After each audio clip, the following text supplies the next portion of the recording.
Cuando vivimos en un mundo en donde las instituciones y organizaciones cada vez más están perdiendo la confianza que las personas pueden depositar en ellas, es cuando se levanta la Iglesia del Señor, comprendiendo también su organización divina, bíblica, para conservar la unidad de la Iglesia y propiciar el cumplimiento de la misión. A pesar de esta falta de confianza, vamos a ver en esta lección de qué forma la Iglesia, a través de su organización, permite ejercer la unidad en el pueblo de Dios. Queridos amigos, bienvenidos. Es la lección número 12. Ya estamos casi terminando esta temporada hablando de la unidad en Cristo. Por lo tanto, sé bienvenido a Lecciones de la Biblia.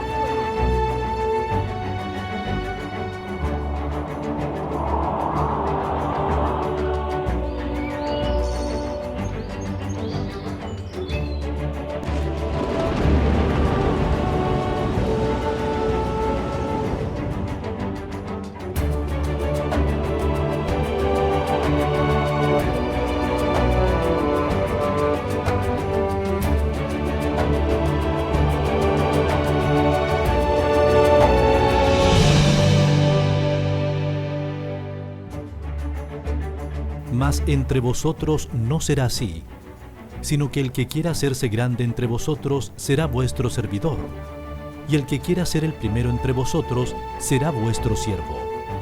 Mateo, capítulo 20, versos 26 y 27.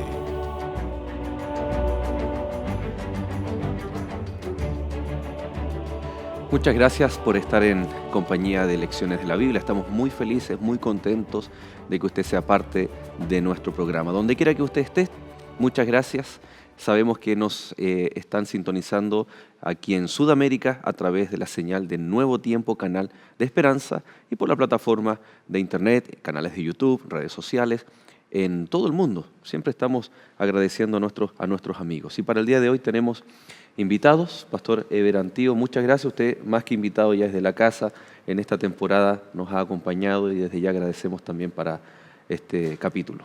Agradezco porque me he sentido como en casa, en familia, y muy bendecido al participar de esta temporada. Así es. Y se suma a nuestro programa, y quiero presentarle al pastor Marcelo Videla. Pastor, bienvenido. Muchas gracias, gracias por la invitación. Agradezco por estar con ustedes también. Uh-huh.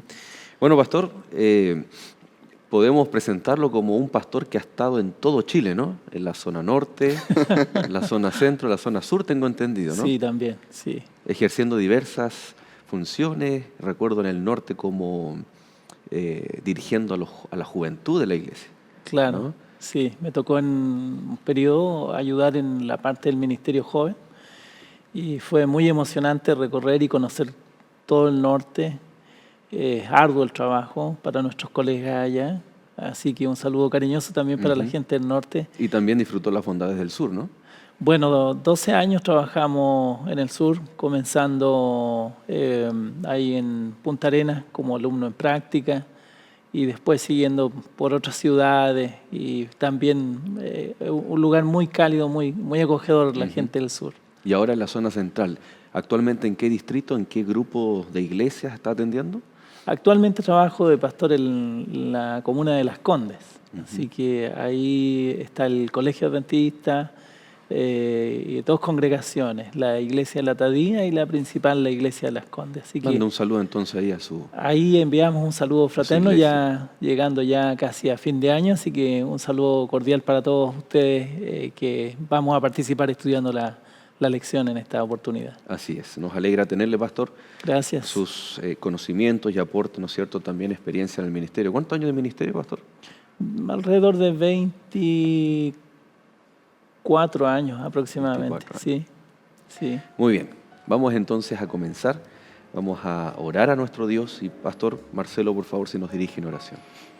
Querido Señor, gracias por la oportunidad que nos das de estudiar la Biblia y compartir, Señor, estos minutos valiosos en el estudio de tu palabra y especialmente lo que significa estudiar sobre lo que la Biblia enseña de la unidad, de la iglesia y su desarrollo.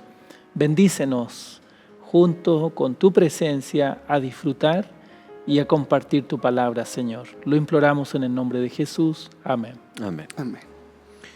Interesante tener muy claro el concepto de iglesia y organización de la iglesia, ¿no? Es muy importante entender el rol, el papel que juega cada una de ellas, ¿no? Ambas necesarias, ambas aparecen en la Biblia, porque corremos el riesgo de subestimar el rol de la organización, subestimar, incluso podemos irnos al extremo de atacar a la iglesia a través o por el actuar de la organización. Esta también tiene, y es lo que vamos a estudiar hoy, una responsabilidad, no solo un privilegio de liderar la iglesia, sino también responsabilidades, y que lamentablemente cuando muchas veces se cometen errores, porque somos seres humanos, ¿no? Una iglesia dirigida por Dios, pero también en el liderazgo está el ser humano. Entonces muchas veces se tiende a tergiversar esa imagen. Es por eso que vamos a la Biblia, vamos a su palabra y descubrir o redescubrir aquel valor e importancia de la organización y cómo contribuye a la unidad. ¿Cuál ha sido la experiencia de ustedes partiendo desde un plano práctico? ¿Se entiende, se valora lo que es la organización y la contribución que tiene para el pueblo de Dios en el tiempo que estamos viviendo especialmente? La organización como tal es muy importante y aterrizándolo ahora a la realidad de nuestra iglesia, se da en distintos niveles, tanto a nivel local, tal vez como a otros niveles administrativos. Esto permite que la iglesia pueda ser articulada, pueda tener orden en la ejecución de programas, orden también en la doctrina, orden en el cumplimiento de la misión. Creo que sin organización nada puede existir. Hace un par de semanas atrás, cuando estudiábamos el tema del cuerpo, veíamos allí esta imagen donde ya de alguna forma se daba a entender la necesidad de organización. Tomando ahora la imagen del cuerpo humano, el cuerpo está muy bien coordinado, cada uno de los elementos. El cuerpo humano, por ejemplo, tiene que medir la temperatura. La temperatura no puede ser 2 grados un poquito más alto porque tendríamos fiebre, o un poco menos porque tendríamos algún problema. Cada uno de los órganos trabaja allí de manera coordinada. Cuando hay alguna descoordinación físicamente en el cuerpo, esto provoca enfermedades. Le llaman coloquialmente una descompensación. Una descompensación. Y cuando a nivel de iglesia no hay coordinación u organización, también hay una descompensación espiritual de la iglesia que puede afectar a algún miembro, que puede afectar, incluso llevar tal vez a una parálisis espiritual de la iglesia. Por eso es tan importante la necesidad de estar organizados y coordinados. Y en esta organización el apóstol Pablo, ¿no?, en la carta a los Efesios capítulo 5, nos muestra la clave, Pastor Marcelo, de la organización. ¿Dónde está su fundamento? ¿Dónde está su identidad? ¿A quién refleja, no? Sí, a mí me gusta mucho Efesios 5, el verso 25, porque dice: maridos, amad a vuestras mujeres. Si hay algo que me encanta leer del Génesis es cuando Dios crea al hombre. Porque cuando crea al hombre lo crea de una manera genérica y crea algo maravilloso que a nosotros, a todos nos encanta, que es la familia. Y entonces cuando Dios crea al hombre, crea familia. Y esa es una de las instituciones más sagradas que la humanidad debe cuidar. Lamentablemente, hoy en día sabemos que el ataque a la familia, a lo que significan las funciones, los roles, y especialmente, como dice la Biblia, el amor que debe haber dentro de la familia, se ve dañado. Bueno, la iglesia no deja de ser menos, porque es una familia extendida, es una familia que acoge, ama, respeta, tolera, entrega amor y entrega mucho. Y parte del amor también es la disciplina, y que lo vamos a ver en esta lección. Claro, ¿no? entonces hay muchos factores en la vida familiar nuestra que parece medio cotidiano, pero si lo sacamos, quedaríamos desvalidos, quedaríamos, como dices tú, quedaríamos descompensados, ¿no? Entonces, acá hay algo interesante. Dios creó una familia, y esta familia, que es la raza humana, también tiene un cerco protector, que es la familia del pueblo de Dios. Y cuando el pueblo de Dios, que es familia, tiene un rumbo, tiene una estructura, tiene valores, tiene principios, está muy bien situada y está muy bien planteada, organizada. Pero cuando nosotros sacamos estos elementos, indudablemente se produce una descompensación. Y ese es uno de los problemas que vivimos actualmente, la descompensación de creer que esta familia extendida que Dios creó en el jardín del Edén es negativa para la sociedad, es negativa para el ser humano. Al contrario, la iglesia es muy beneficiosa para la salud física, espiritual y mental de los seres humanos. Siguiendo con este ejemplo de la familia, es interesante cuando en el contexto bíblico, en qué estaba pensando también el apóstol Pablo, todo este trasfondo del patriarcado, en donde, claro, nos cuesta a nosotros analizarlo o juzgarlo, porque podemos pensar, y se dice muchas veces, que en una familia actualmente, cuando el hombre es el que manda y todo se hace de acuerdo a su parecer, entonces dicen, oh, no, es antiguo, parece un patriarcado. Pero en la Biblia hay ejemplos, me estoy acordando de Ana. Ana toma la decisión de entregar a su hijo, de llevar a Samuel cuando ya estaba destetado, ¿no? Cuando había crecido, cuando estaba más independiente, lo lleva al templo para que él fuera criado allí, al servicio de Dios. Entonces, si hubiese sido un patriarcado, como entendemos o mal entendemos ahora, autoritario, en donde solo el padre toma decisiones, ese hijo tal vez jamás hubiese ido, porque el valor de un hijo varón para el padre era de alta estima. Hubiese sido una hija, no era tanto, pero el rol que jugaba un varón, un hijo, y de su esposa amada, el primogénito de ella, era interesante. Entonces la decisión de una mujer no estaba coartada por la del patriarca o el padre de familia. Siguiendo ese patrón, era necesario, sí, una organización en donde una cabeza, en este caso el patriarca, el padre de familia, el esposo, en algunos conceptos tenía que dirigir en el espiritual, en la organización, en las cosas domésticas, ¿no? Tenía que organizar. Entonces, y pasa también en nuestras familias, no es que el varón o la mujer son exclusivamente los que mandan, los que dirigen, etcétera, ¿no? Pero hay un elemento que es el que organiza, el que lidera. Y Pablo toma esta imagen familiar y dice que el esposo es el que lidera, es el que está, o la mujer se debe someter al esposo. En un capítulo ya atrás comentamos que no es un sometimiento avasallador, que excluye a la mujer. Entonces, ¿cómo podemos ahora aplicar esto, que Cristo es cabeza de la iglesia, en el contexto de la organización, del liderazgo? Volviendo a la imagen del cuerpo, el cuerpo humano puede sobrevivir tal vez sin un miembro. Si por algún accidente es necesario amputarme este dedo, puedo sobrevivir. La mano o el brazo, una pierna. Hay personas que han tenido dificultades. El ser humano podría sobrevivir sin un riñón. Podría sobrevivir aún con un pulmón. Pero nadie puede sobrevivir decapitado. Me cortan la cabeza, estoy muerto. La cabeza en el cuerpo humano es esencial. Y cuando el Señor Jesús es llamado cabeza, da la idea de que la iglesia depende de su existencia para Cristo, depende de su existencia de Cristo. El Señor Jesús es quien coordina la organización de su pueblo, es quien coordina y dirige a su pueblo. Aun cuando tal vez podamos ver líderes humanos, esta estructura, esta coordinación depende de Cristo. Él es el Señor y fundamento de esta iglesia. Yo quería hacer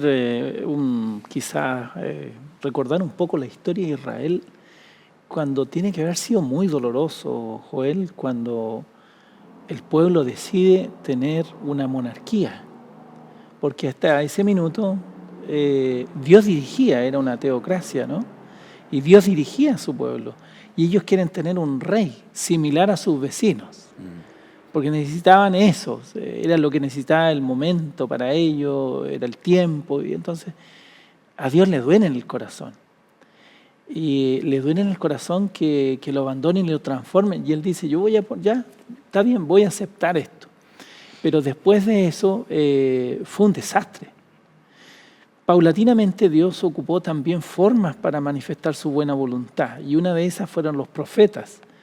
El Nuevo Testamento, en la defensa de Esteban, menciona Esteban cómo muchas veces el pueblo rechazó a Dios y cuando Dios enviaba a sus mensajeros, generalmente morían decapitados, aserrados, asesinados. Entonces, parece ser de que de repente el ser humano que ama a Dios se le pierde el horizonte y de repente como que no quiere dejar que Dios gobierne.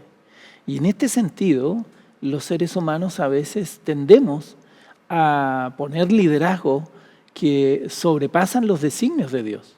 Y esto es muy importante porque en el fondo le cortan la cabeza y lo anulan. Si hay algo que está siendo delicado en nuestra manera de vivir hoy en día, es que no perdamos de horizonte lo que Dios creó.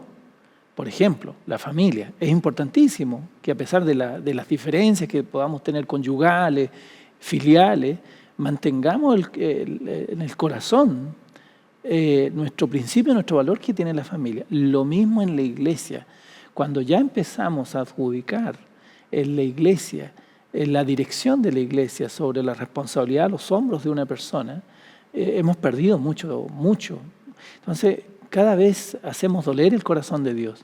Y San Pablo dice, marido, amad a vuestras mujeres. ¿Quién sobremanera nos ama?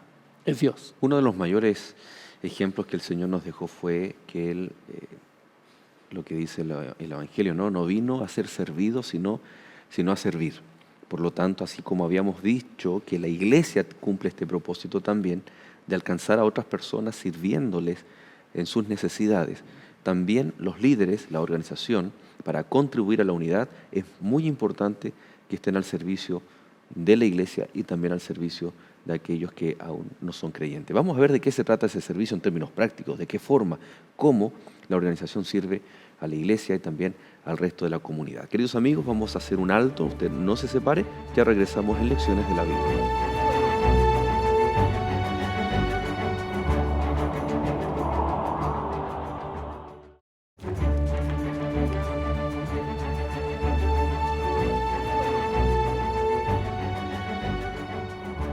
Recuerde usted que puede entrar en contacto con nosotros, con Lecciones de la Biblia y con Nuevo Tiempo para cualquier inquietud, material que usted desee solicitar a través de esperanza@nuevotiempo.org. Queremos saber de dónde nuestros amigos nos están sintonizando, así que ahí nos pueden escribir. Estamos contentos porque en esta temporada muchos han estado en sintonía, poniendo ahí en los comentarios de redes sociales, de YouTube, algunos de Centroamérica, tenemos amigos de Colombia, tenemos amigos de Panamá, hay en los Estados Unidos también, diferentes lugares en los estados, valga la redundancia, de los Estados Unidos, en Sudamérica también, en Argentina, Uruguay, amigos que nos sintonizan. Así que estamos muy contentos y un cariñoso saludo para ellos, por supuesto, también.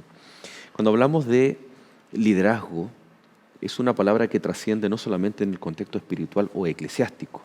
El liderazgo se ve en las empresas, se ve hasta en un curso de estudiantes, independiente del grupo etario que estos tengan, desde los niños, adolescentes hasta los universitarios, o en algún diplomado, magíster, doctorado, se dejan ver siempre los liderazgos, ¿no?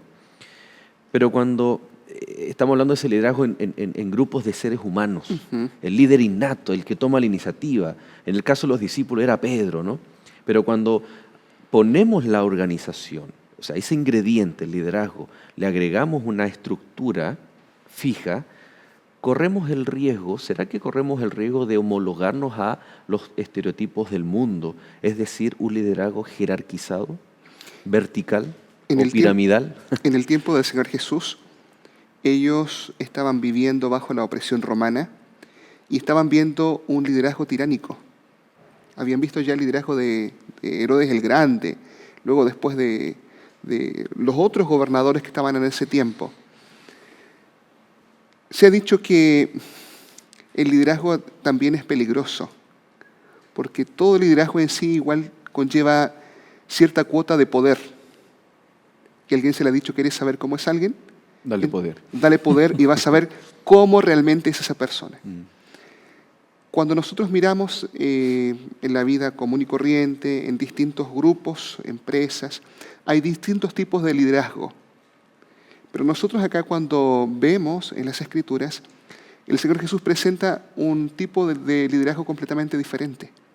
Los apóstoles, entre ellos, también soñaban, bajo todavía la perspectiva de un reino terrenal, de un reino davídico, así, al estilo de David, Salomón, con Jesús como rey, yendo allí a Jerusalén y luego derrotando y expulsando a los romanos de Judea.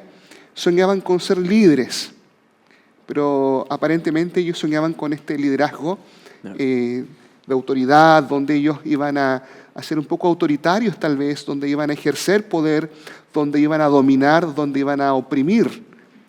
Pero la perspectiva que presenta el Señor es diferente. Esa perspectiva de los discípulos era hacia tal vez de la posición, un fin y no un medio para servir, que en el fondo el propósito del liderazgo cristiano y de la organización de la iglesia es el servicio. ¿Cuán delgada es la línea entre confundir el medio y transformarlo en un fin? Los discípulos dicen, queremos sentarnos uno a la diestra y otro a la izquierda, ¿no? O sea, yo quiero llegar, ese es mi objetivo, ese es mi fin. Y cueste lo que cueste, dañe el que dañe. Y la iglesia no está ajena ni exenta tal vez de estas situaciones. Si le pasó a Jesús, ¿será que nos ocurre hoy en día o es un riesgo? Bueno, es un riesgo y en el liderazgo de hoy en día indudablemente y de repente mucha pasión.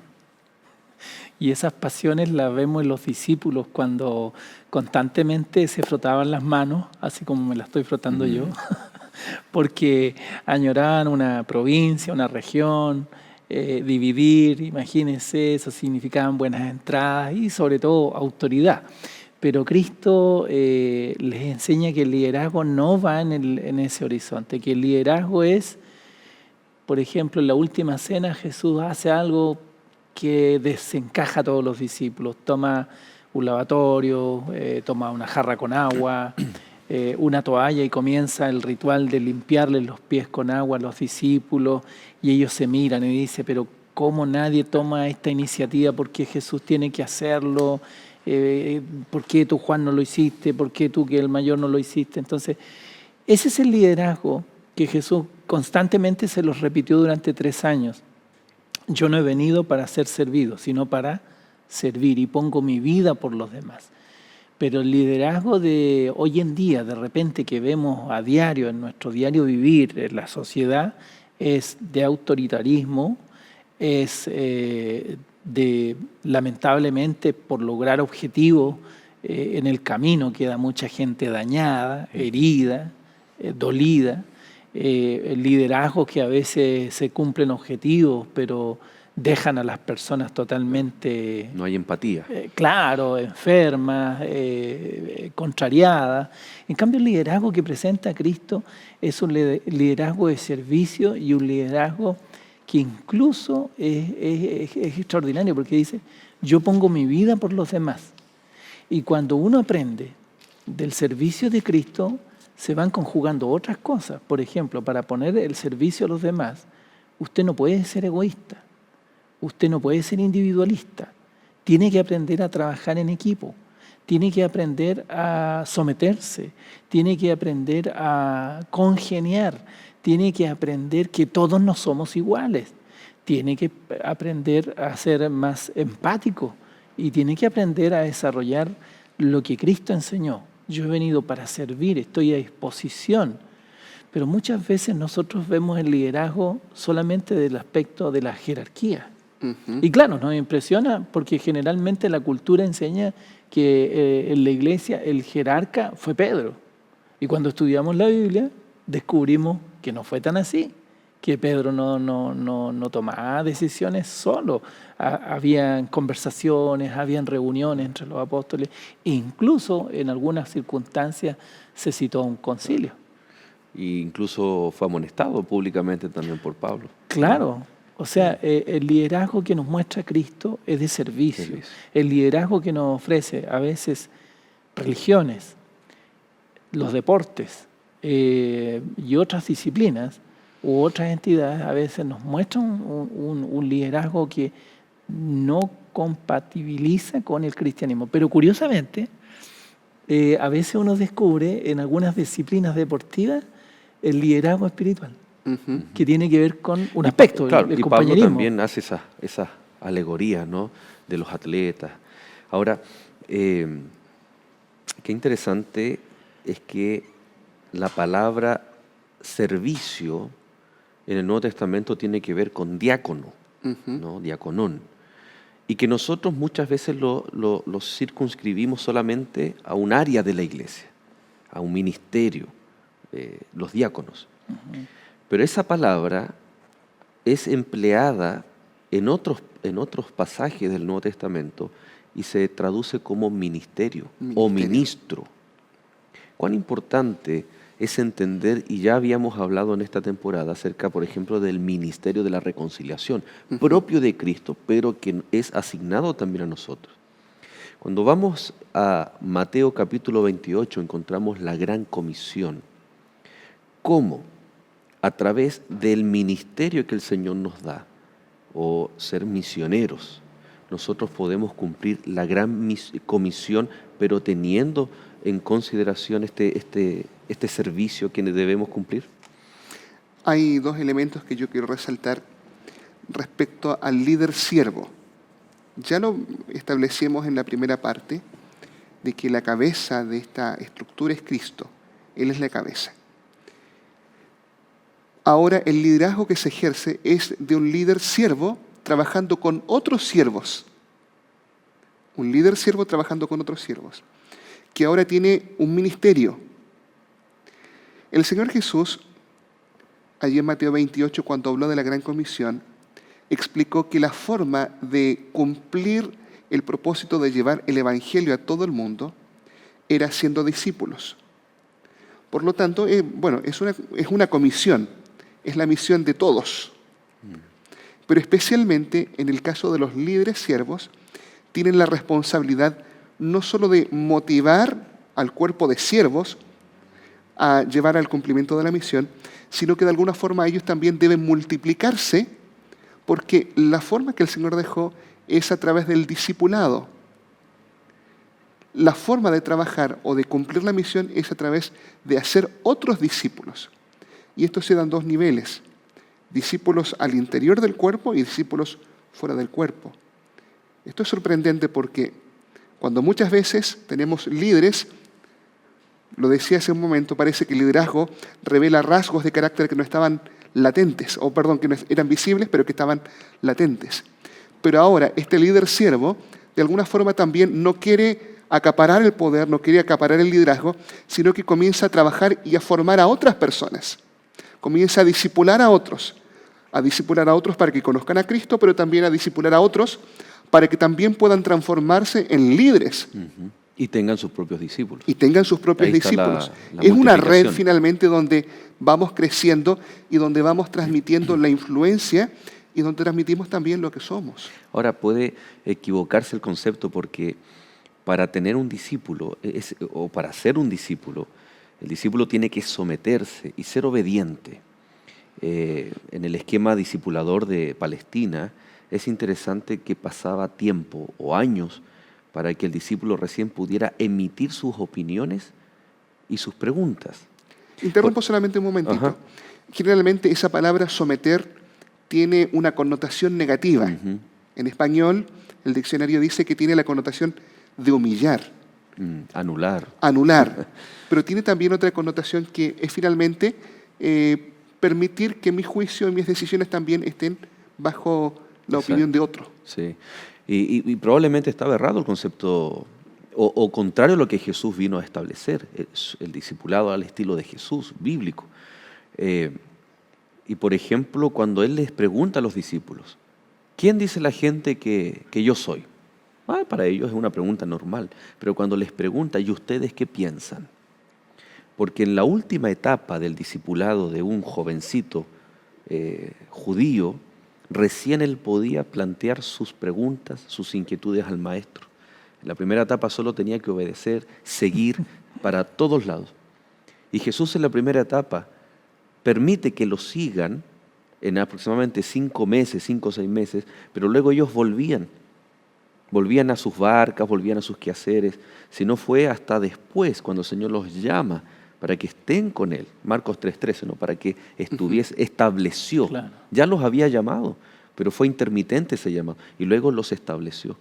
Entonces, este concepto que tú aclarabas de someterse, si lo mal entendemos, es muy fácil hablar incluso de discipulado y todo, pero estar imponiendo mi criterio, mi liderazgo, y no estar sirviendo realmente. Entonces es un arma a doble filo cuando no se comprende bien el rol del liderazgo de servicio. Solamente un puntito allí. El líder bajo esta tarea de discipulado potencia a otros. Lo vemos en el Antiguo Testamento, cuando Caleb llega allí, conquista este monte, y él ya era un anciano, pero él coloca un desafío. ¿Quién va a conquistar este otro monte? Ofrece a su hija Axa, y se levanta un nuevo líder, Otoniel. Los líderes siervos no temen de las nuevas generaciones. Así es. Los líderes siervos están dispuestos a fomentar que otros también se levanten. Lo mencionábamos ya en algunos estudios pasados, el caso de Bernabé. Él tal vez no figura tanto como Pablo, pero Bernabé era un discipulador, era un formador de personas. Él forma a Pablo, y Pablo, hay un momento donde se habla de Bernabé y Pablo, y luego se habla de Pablo y Bernabé. Pasa a segundo plano. Pasa a segundo plano, y finalmente eso humanamente es complicado, porque ¿cómo me va a sobrepasar? Pero tal vez la gloria del líder es que el discípulo sobrepase, pueda potenciar y ser más grande. Y en este caso allí tenemos el caso cuando Bernabé igual toma a Juan Marcos, lo potencia igual, lo echa adelante para que él también pueda ejercitar sus dones. Porque en última instancia el éxito del discípulo también va a ser el éxito del maestro, ¿no? No es tarea de unos pocos. El Todos discipulado involucrados. es la tarea de todos, y la iglesia debe madurar, y nosotros tenemos que madurar esa parte, que estamos al servicio del Señor. Y uno de los elementos muy importantes del discipulado, yo creo que es el fundamental, es que tiene que ver con las personas. Más que un proyecto misionero, más que un plan o una estrategia o método, no es que estamos contrarios a los métodos, todo lo contrario, tiene que ver con las personas. Y ver a alguien que ocupa una responsabilidad alta dentro del liderazgo organizacional, cuando está involucrado, cuando cree en el discipulado, va a estar con las personas, en este caso con tal vez sus pastores, y a la vez el pastor con sus líderes y los líderes con sus hermanos. Es decir, se va replicando, porque es una realidad también de que hay limitaciones propias, geográficas, de tiempo, cantidad de iglesias que se puedan atender, etcétera. Pero eso no significa que la iglesia tenga que estar necesariamente desatendida. Entonces ahí recobra valor el que cada miembro que es discipulado y que puede discipular a otros está siendo parte de un movimiento que involucra a toda la iglesia. Y nos sentimos parte, no somos meros espectadores, ¿no? Ahora, esto es realmente maravilloso, es el modelo de Dios. Pero ¿será que está exento de problemas y dificultades? Bueno, vamos a ver en el siguiente bloque algunos elementos que la Biblia anticipa que pueden existir dentro de la iglesia, cómo abordarlos, cómo tratarlos, temas doctrinales, temas disciplinarios. No se separe, vamos a un corte y ya regresamos.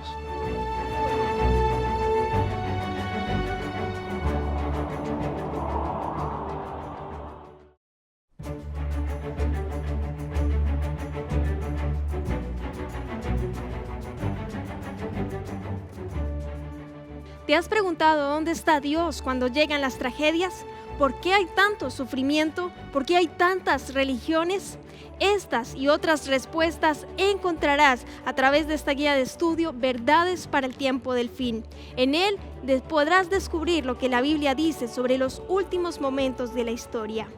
Para recibirlas solo debes llamarnos a los teléfonos que aparecen en pantalla o escribirnos a nuestro correo electrónico esperanza@nuevotiempo.org y recibir gratuitamente este material. Te esperamos. Usted acaba de ver los lindos materiales que Escuela Bíblica tiene para usted. Por favor, llámenos, póngase en contacto porque estamos deseosos de hacerle llegar estos lindos materiales.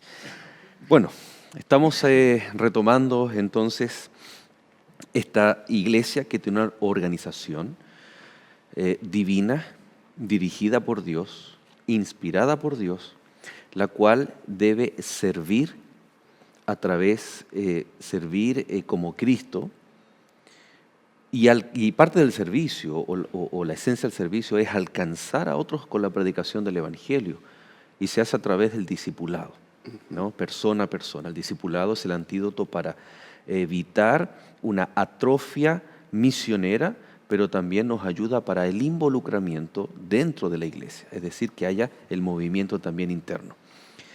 No obstante, pueden haber riesgos, problemas en la iglesia, ¿no? Y que la organización también es fundamental. Pablo le da un consejo a Timoteo. ¿Qué fue lo que le aconsejó? Le hizo una advertencia, ¿no? Vamos allá, segunda carta de Pablo a Timoteo, el capítulo 2, verso 15. No sé si alguno lo desea leer, por favor. Procura con diligencia presentarte a Dios aprobado, como obrero que no tiene de qué avergonzarse, que usa bien la palabra de verdad. Uh-huh. ¿Cuál fue la advertencia? Este era un líder. Se motiva allí a Timoteo para que él pueda usar bien, de forma correcta, la palabra de verdad. Cuando nosotros miramos así de manera general a la iglesia del Señor, especialmente ya en los tiempos de Pablo, no era una iglesia que estaba limitada o circunscrita a un sector del globo. Pablo llegó a decir en su momento que el Evangelio era anunciado bajo toda la creación. Bueno, era el mundo que él conocía. Habían iglesias en África, en Europa, en distintos lugares. Y cuando nosotros percibimos que la iglesia está en distintos lugares, así como lo está nuestra iglesia hoy día, que es una iglesia mundial, uno percibe que hay muchas diferencias.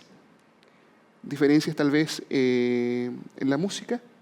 No, en la India no usan la misma música que acá. Tal vez en la forma como nos vestimos.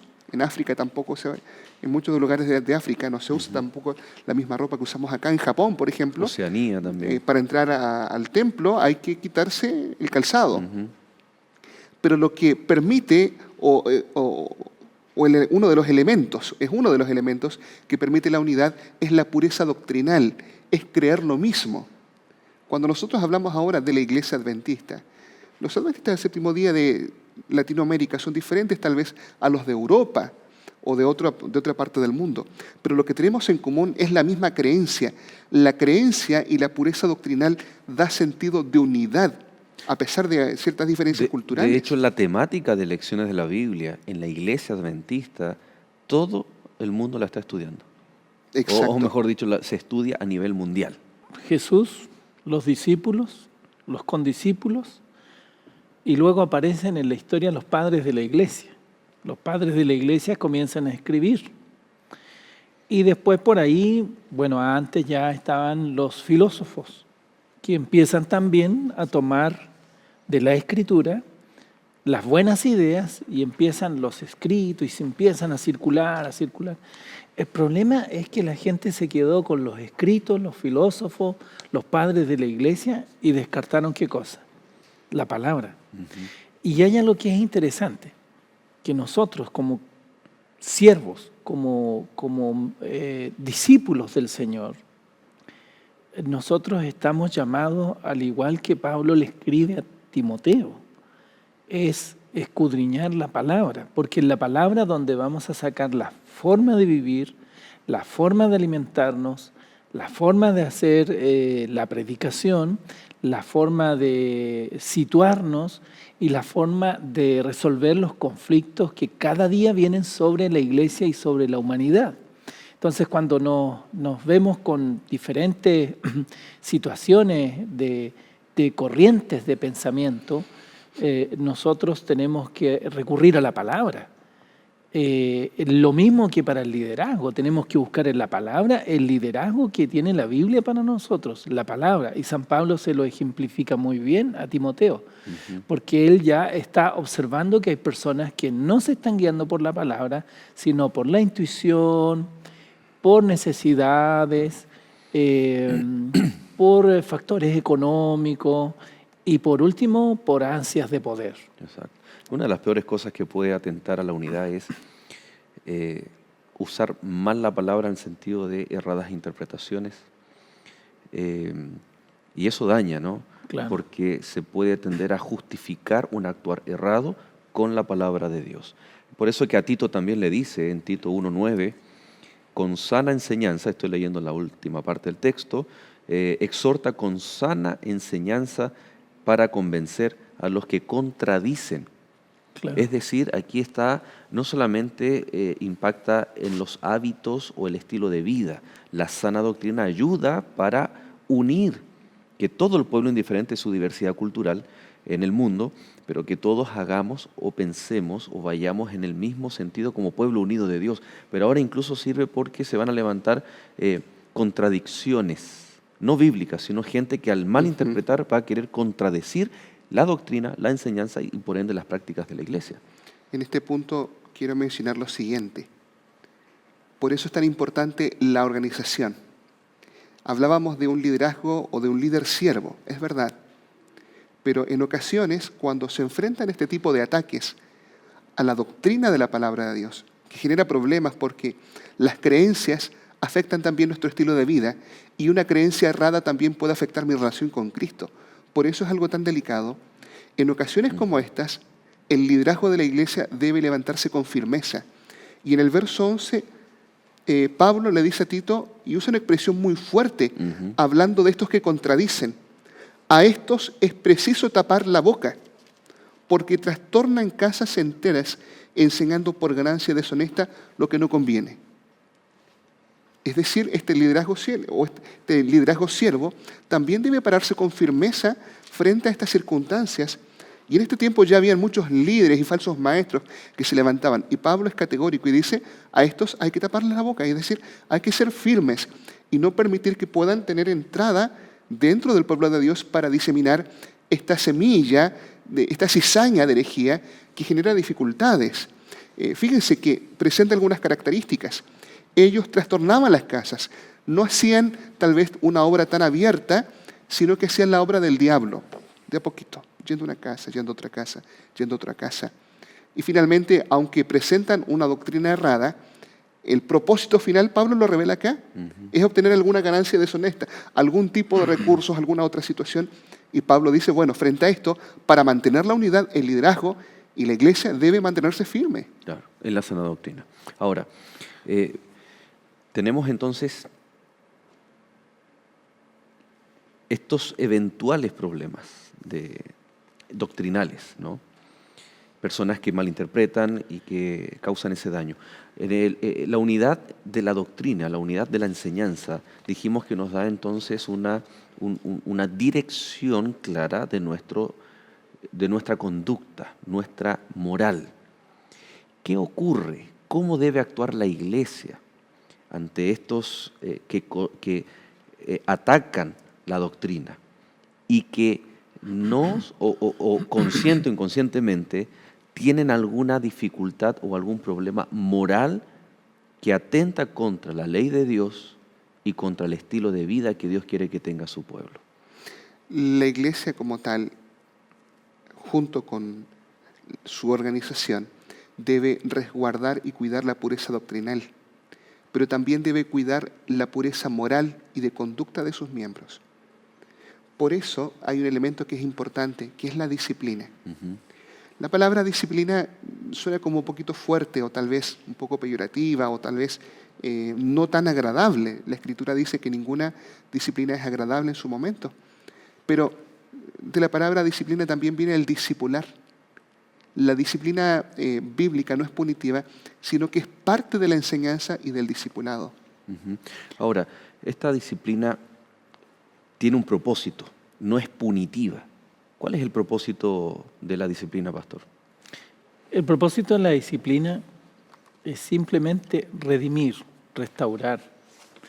Y para restaurar o redimir, el mejor modelo lo tenemos en Cristo.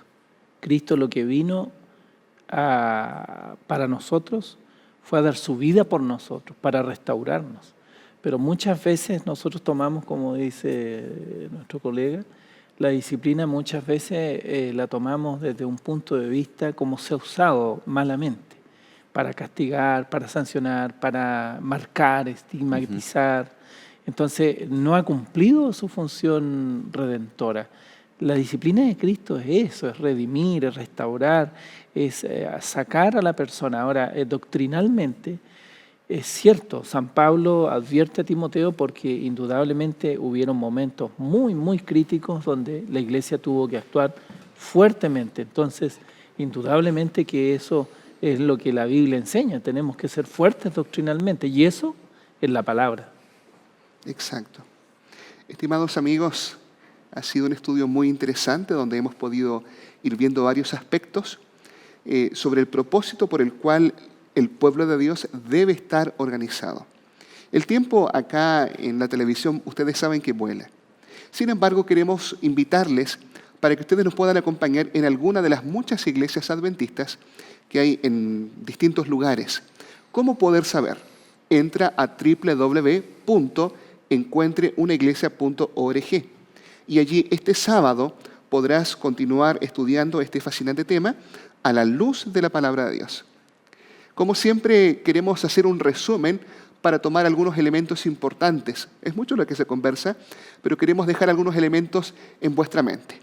Y como siempre, Joel tiene el resumen preparado para nosotros. Así es, muchas gracias. Y queridos amigos, les invito entonces a que podamos ver plasmar en imágenes el resumen de la lección de esta semana. Hemos estado hablando acerca de la organización de la iglesia y su unidad, es decir, cuán importante es que esta organización y la iglesia tengan como cabeza a Cristo Jesús. Vimos la importancia de Él. Toda la organización debe estar subordinada a la autoridad de Jesús, a su ejemplo también de servicio y de cumplir la misión alcanzando a otras personas, pero a través del discipulado, porque al servir a otros cumplimos la misión por medio del discipulado. Se cumple un propósito hacia afuera, pero también interno dentro de la iglesia a través del discipulado. Hablamos de la pureza doctrinal también. Es muy importante para mantener la unidad. Todos en un mismo sentir, pero también en una misma fe, en una misma creencia, porque las creencias nos llevan a nuestro estilo de vida, a nuestras decisiones. Es un factor muy importante para la unidad de la iglesia. Y aquí quiero detenerme un poquito porque estuvimos hablando y muchas veces nos falta el tiempo, ¿no? Pero dice, la disciplina eclesiástica también es parte del instrumento que Dios le da a la iglesia para poder mantener la unidad. No para amputar una parte del cuerpo, sino para restaurarla, para que vuelva. La disciplina de la iglesia tiene dos propósitos. Una, demostrar que no estamos de acuerdo con aquella falta a la ley de Dios, pero en segundo lugar, que somos los representantes de Dios con su ministerio de reconciliar para poder traer de vuelta a aquella persona que ha errado. Principios como Mateo capítulo 7, en donde dice la palabra de Dios que no debemos juzgar, porque fácilmente podemos creer que es una especie de tribunal, en donde aquel miembro de iglesia que cometió un error, un pecado, entonces nosotros los vamos a juzgar.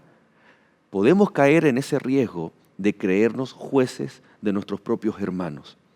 No es así. El único juez justo es Cristo Jesús. Nosotros somos simplemente el medio por el cual la iglesia del Señor permanece unida. no para apartar a aquel que yerra, sino para demostrarle que no estamos de acuerdo con su accionar, pero que lo seguimos amando y sigue siendo parte de la familia de Dios. Ahí se cierra el ciclo de lo que es la disciplina que Dios autorizó y le otorgó a la iglesia para mantener la unidad. Su significado es redentor y la forma de aplicarla tiene que ser así como nos gustaría que fuésemos tratados nosotros. Pastor Eber. Queridos amigos, ha sido muy especial el compartir con ustedes este programa. Hemos estudiado que la organización dentro del cuerpo de la iglesia es importante, pero también hemos percibido que el Señor siempre ha tenido una iglesia organizada. Con esto no estamos señalando de que en otros lugares no hayan creyentes sinceros. En cada una de las iglesias y denominaciones cristianas hay hijos de Dios sinceros.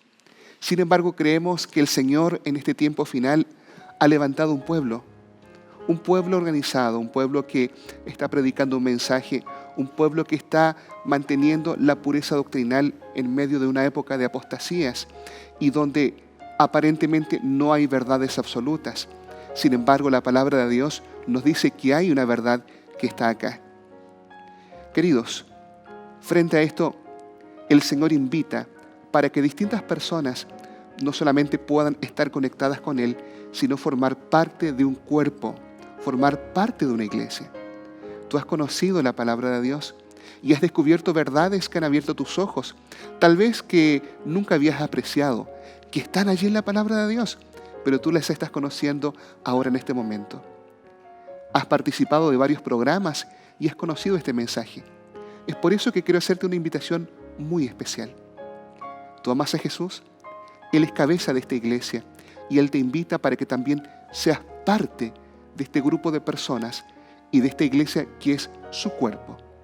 Por eso, entra allí a www.encuentreunaiglesia.org. Acompáñanos, sé parte de esta iglesia. Habla allí con el pastor o con alguno de los líderes y dile: yo también quiero ser parte del cuerpo de Cristo porque me quiero preparar también para su regreso. Vamos a orar juntos al Señor para que Él nos acompañe en esta hora. Inclina tu rostro para orar. Querido Señor, queremos dar muchas gracias porque creemos que esta iglesia es dirigida por usted. Esta iglesia no es dirigida por seres humanos. Cristo Jesús es la cabeza de este pueblo. Gracias también porque en su mente siempre estuvo la idea de tener un cuerpo organizado y coordinado para que el liderazgo pueda crecer, para desarrollar el discipulado, para llegar a distintas personas con el Evangelio, pero también para conservar la pureza doctrinal y también ayudarnos a nosotros como miembros a mantener la pureza en nuestras vidas y en la conducta. Señor, entendemos que la iglesia no es perfecta porque está compuesta por nosotros que somos seres humanos imperfectos, pero creemos también que usted tiene un pueblo aquí en la tierra. Señor, bendiga a cada uno de los amigos y amigas que están viendo este programa. Queremos ser parte de este pueblo. Queremos unirnos a este cuerpo organizado que usted tiene. Por eso, Señor, rogamos que su Espíritu Santo nos continúe guiando hacia la palabra de verdad y también tengamos la dicha de disfrutar el compañerismo y la camaradería cristiana que significa de ser parte de esta iglesia. Acompáñenos en esta hora, lo pedimos por Jesús. Amén. Amén. Muchas gracias, Pastor Eber, por acompañarnos. Pastor Marcelo, De nada. gracias por su compañía. Nos vemos el próximo capítulo a ambos, ¿no? Y queridos amigos, que el Señor te bendiga grandemente. Muchas gracias por estar en compañía de Lecciones de la Biblia. Y recuerda entonces en mantenerte en sintonía de Nuevo Tiempo, Canal de Esperanza. Y nosotros nos encontramos en un próximo capítulo de Lecciones de la Biblia.